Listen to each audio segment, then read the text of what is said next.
But watch this.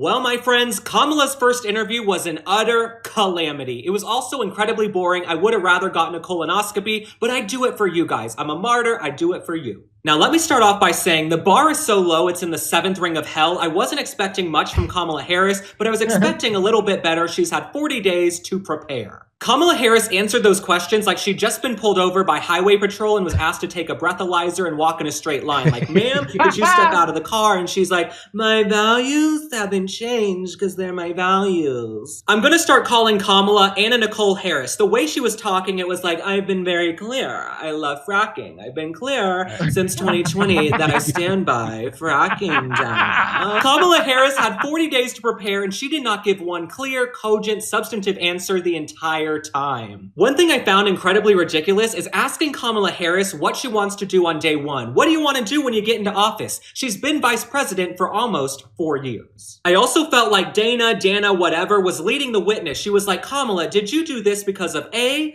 B, or C? This is not the SAT multiple choice section. She's running for president of the United States. Ask her a question and let her answer. Now, Kamala Harris, she's supposed to have the best people around her with all these years of political experience, but let me tell you one mistake they made. Their biggest mistake is that they waited 40 days to do a sit-down interview. Had she been doing regular interviews, the stakes wouldn't have been that high. It wouldn't have been such a big deal. She would have developed a rapport and a cadence with all of these journalists, but instead, we're all watching now with a fine-tooth comb. Now let's talk about Mr. Jazz Hands Tim Walz. He was there next to Kamala Harris the entire time, but he did not do much better. When he was asked if he lied about IVF or his military record, he said, well, my wife says I don't have the best grammar sometimes. Sir, telling bold-faced lies and then saying, well, I could have had better grammar is the most ridiculous cop-out thing I've ever heard. You clowns had 40 days to prepare, and this is the best product you could come up with. Now, my most important question about the entire interview is this. Why are you guys sitting around a dark, dingy diner slumped over tables? Why don't you look presidential at all? Why are you not sitting down doing an official interview? Kamala, you're hunched over like this, waiting for a shot and a chaser. This whole thing was a calamity. If y'all were gonna do your first interview in a diner, you should have gone to the Waffle House. That place is lit up like the Chrysler Building.